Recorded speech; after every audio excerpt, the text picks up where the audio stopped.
Shalom, haleluya. Salam sukacita bagi saudara sekalian. Damai sejahtera dari Roh Kudus kiranya turun atas kehidupan saudara dimanapun saudara berada. Puji Tuhan. Renungan kita hari ini temanya sanggup merobohkan tembok, yang terambil dari Yosua 6 ayat 20. Begini firman Tuhan. Lalu bersoraklah bangsa itu, sedang sangkakala ditiup. Segera sesudah bangsa itu mendengar bunyi sangkakala, bersoraklah mereka dengan sorak yang nyaring. Maka runtuhlah tembok itu. Lalu mereka memanjat masuk ke dalam kota, masing-masing langsung ke depan dan merebut kota itu. Amin. Puji Tuhan. Adalah karena anugerah Tuhan kita ada pada saat hari ini. Terlebih saat ini kita boleh mendengarkan firman Tuhan sebagai renungan bagi jiwa kita yang dahaga akan kebenaran firman Tuhan. Hari ini kita masuk dalam renungan tentang robohnya tembok Yeriko. Saudara kekasih dalam nama Tuhan Yesus Kristus, Yeriko adalah kota pertama yang ditaklukkan oleh Israel setelah menyeberangi Sungai Yordan. Yeriko harus dirobohkan dan kota itu dan seisinya harus dimusnahkan. Dan ini adalah perintah Tuhan. Mengapa Yeriko harus dirobohkan dan dimusnahkan? Alasan Tuhan merobohkannya adalah 1. Yeriko tidak mendukung Israel untuk menduduki tanah perjanjian. Berita tentang kedahsyatan perbuatan Allah yang menyertai bangsa Israel jauh-jauh hari sudah kedengaran di Yeriko. Mari kita baca dalam Yosua 2 ayat 8 sampai dengan 11. Tetapi sebelum kedua orang itu tidur, naiklah perempuan itu mendapatkan mereka di atas sotoh dan berkata kepada orang-orang itu, "Aku tahu bahwa Tuhan telah memberikan negeri ini kepada kamu dan bahwa kengerian terhadap kamu telah menghinggapi kami, dan segala penduduk negeri ini gemetar menghadapi kamu. Sebab kami mendengar bahwa Tuhan telah mengeringkan air laut Teberau di depan kamu ketika kamu berjalan keluar dari Mesir, dan apa yang kamu lakukan kepada kedua raja orang Amori yang di seberang sungai Yordan itu, yakni kepada Sihon dan Og, yang telah kamu tumpas. Ketika kami mendengar itu, tawarlah hati kami dan jatuhlah semangat setiap orang menghadapi kamu, sebab Tuhan Allahmu ialah Allah di langit di atas dan di bumi di bawah." Saudaraku, kota Yeriko merasa gentar dan tawar hati mendengar berita kedahsyatan Allah yang menyertai bangsa Israel. Dan itulah sebabnya ketika Israel mau masuk kota itu, Yeriko telah menutup pintu gerbangnya. Yosua 6 ayat 1 menceritakannya. Begini firman Tuhan. Dalam pada itu Yeriko telah menutup pintu gerbangnya, telah tertutup kota itu karena orang Israel. Tidak ada orang keluar atau masuk. Demikian firman Tuhan dalam Yosua 6 ayat 1.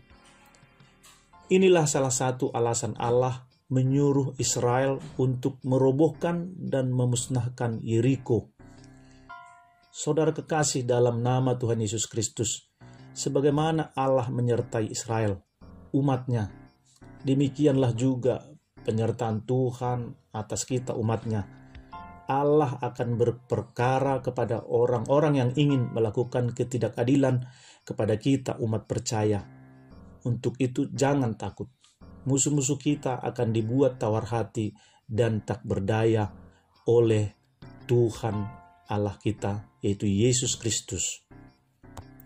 Alasan Tuhan merobohkan Yeriko adalah 2. Yeriko merupakan ancaman moral bagi bangsa Israel. Yeriko adalah salah satu tempat yang paling jahat di mata Tuhan. Di sini penduduknya sangat kental dengan penyembahan berhala. Di tempat inilah berpusat segala bentuk yang paling jahat dan paling keji dari agama bangsa Kanaan. Allah memandang kota ini dengan penuh rasa jijik. Jadi kota ini harus dirobohkan dan dimusnahkan. Dari sisi bangsa Israel yang akan memasuki kota itu, Israel adalah bangsa yang lemah imannya. Dulu di Mesir, mereka adalah budak. Di Mesir mereka jauh dari Tuhan dan bahkan tidak kenal Tuhan. Akan berbahaya mereka memasuki kota Yeriko dengan tidak memusnahkan kota itu terlebih dahulu. Saudaraku, kisah ini menggambarkan kepada kita bahwa apabila dalam hidup kita ada hal yang akan membahayakan iman kita, segeralah menjauhkan diri daripadanya. Musnahkan itu dari kehidupan saudara. Segera lakukan antisipasi untuk melindungi iman saudara. Jangan pernah merasa sombong dan berkata, saya beriman dan iman saya kuat kalau saya terjun ke dalamnya. Saudaraku, ingat firman Tuhan yang dengan jelas dan tandas mengingatkan kita dalam 1 Korintus 15 ayat 33. Begini firman Tuhan, janganlah kamu sesat, pergaulan yang buruk merusakkan kebiasaan yang baik. Lebih baik menghindar dari segala kemungkinan yang membahayakan iman kekristenan kita. Alasan Tuhan merobohkan Yeriko adalah 3. Yeriko adalah pintu masuk untuk dikuasai. Merobohkan Yeriko dan membinasakannya adalah langkah pertama yang harus dilakukan untuk menguasai dan menaklukkan Kanaan sebagai tanah perjanjian. Karena Yeriko adalah pintu masuk ke kota perjanjian Kanaan. Menguasai kota ini adalah kemenangan awal untuk menaklukkan Kanaan. Saudaraku, mari lihatlah dengan jeli dan ikut arahan firman Tuhan untuk menguasai hal-hal yang menjadi pintu gerbang kepada kemenangan iman kita. Kalahkan dan buanglah segala sifat-sifat kemalasan untuk beribadah. Sifat malas memuji Tuhan, sifat malas berdoa dan baca firman harus dimusnahkan dalam hidup kita. Karena itulah pintu gerbang yang harus dikuasai untuk kita dapat masuk dalam kemenangan-kemenangan yang berikutnya. Kita sudah mendengarkan bersama mengapa Yeriko harus dirobohkan dan dimusnahkan dengan seluruh isinya. Kita sudah mengetahui apa alasan Allah untuk merobohkan dan membinasakan Yeriko. Sekarang kita mau melihat bagaimanakah Yeriko dapat dirobohkan. Yang pertama adalah menggunakan strategi surgawi. Strategi surgawi berbeda dengan strategi duniawi. Strategi dunia seharusnya menggunakan kekuatan perang dengan mengerahkan para prajurit yang gagah perkasa untuk merobohkan tembok. Mungkin harus menggunakan senjata dan peralatan yang canggih untuk dapat merobohkan tembok Yeriko yang kuat dan tebal. Tetapi Allah memberi tuntunan bahwa bangsa Israel harus menggunakan strategi surgawi, karena Allah melihat bahwa bangsa Israel tidak akan mampu dengan kekuatan sendiri. Allah menyuruh bangsa itu merobohkan tembok Yeriko dengan strategi surgawi, yaitu dengan mengelilingi tembok itu selama 7 hari. Memang tidak masuk di akal merobohkan tembok hanya dengan mengelilinginya selama 7 hari. Demikian juga dalam kehidupan kita, saudaraku. Terkadang jalan Tuhan tidak terselami. Ada kalanya persoalan dalam hidup kita ini kita tidak mampu lewati. Seperti tembok Yeriko tebalnya dan tangguhnya. Kita tidak berdaya untuk menghadapinya. Tetapi Tuhan punya cara yang di luar dugaan akal sehat kita. Dengan begitu mudahnya persoalan itu Tuhan halau dalam kehidupan kita. Yang menjadi masalah adalah Apakah kita mau turut arahan Tuhan? Apakah kita mau tuntunan Yesus dalam hidup kita? Meski sepertinya tidak masuk akal, kalau sudah firman Tuhan yang berkata, maka itu akan terjadi. Bagaimanakah Yeriko dapat dirobohkan? Yang kedua adalah dengan sorak-sorai. Dari awal, Yeriko dan seisinya sudah gentar mendengar berita Israel yang akan datang dan menduduki negeri mereka. Yeriko merasa ngeri mendengar keperkasaan Allah yang menyertai Israel dalam perjalanan. Semua berita itu sudah membuat Yeriko ciut dan tawar hati. Mereka sudah dilanda ketakutan yang luar biasa. Berita bangsa Israel merupakan teror bagi mereka. Dan ketika bangsa Israel sudah sampai dan Yeriko mendengar sorak-sorai bangsa itu, maka robohlah tembok Yeriko yang tebal itu. Kita dengarkan Yosua 6 ayat 20 yang tadi sudah kita bacakan. Dan tentu kita bacakan kembali. Seperti ini bunyi firman Tuhan. Lalu bersoraklah bangsa itu, sedang sangkakala ditiup. Segera sesudah bangsa itu mendengar bunyi sangkakala, bersoraklah mereka dengan sorak yang nyaring. Maka runtuhlah tembok itu. Lalu mereka memanjat masuk ke dalam kota, masing-masing langsung ke depan, dan merebut kota itu. Saudaraku, tembok dapat runtuh dengan pujian.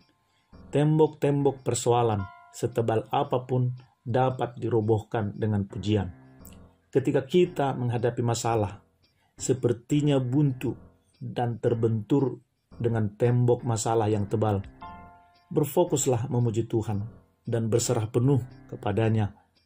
Di balik pujian ada mukjizat, sebab Allah bertahta di atas pujian umatnya. Lihat contoh yang lain, ketika Paulus dan Silas menyanyikan puji-pujian kepada Allah di penjara Filipi, terjadi gempa bumi yang dahsyat dan hebat, dan semua pintu penjara terbuka. Kita baca dalam Kisah Para Rasul 16 ayat 25. Begini firman Tuhan. Tetapi kira-kira tengah malam, Paulus dan Silas berdoa dan menyanyikan puji-pujian kepada Allah, dan orang-orang hukuman lain mendengarkan mereka. Disambung dengan ayat yang ke-26. Akan tetapi, terjadilah gempa bumi yang hebat, sehingga sendi-sendi penjara itu goyah. Dan seketika itu juga, terbukalah semua pintu, dan terlepaslah belenggu mereka semua. Demikianlah iman kekristenan. Sepertinya tidak masuk akal. Tetapi ketika Tuhan bertindak, ukurannya adalah kuasa Allah yang tidak terbatas, bukan akal pikiran kita yang terbatas. Saudaraku, mari bersandar kepada Allah kita yang dahsyat. Jangan bersandar kepada pengertian kita sendiri. Tembok Yeriko yang tebal dan tinggi menjulang dapat dirobohkan hanya dengan sorak-sorai orang percaya. Demikianlah kita, orang percaya zaman sekarang ini. Tembok masalah yang menghadang di depan, berserahlah kepada Allah, bersorak-sorailah kepada Tuhan. Fokuslah kepada keperkasaan Allah dengan menaikkan pujian kepadanya, Allah yang akan bertindak.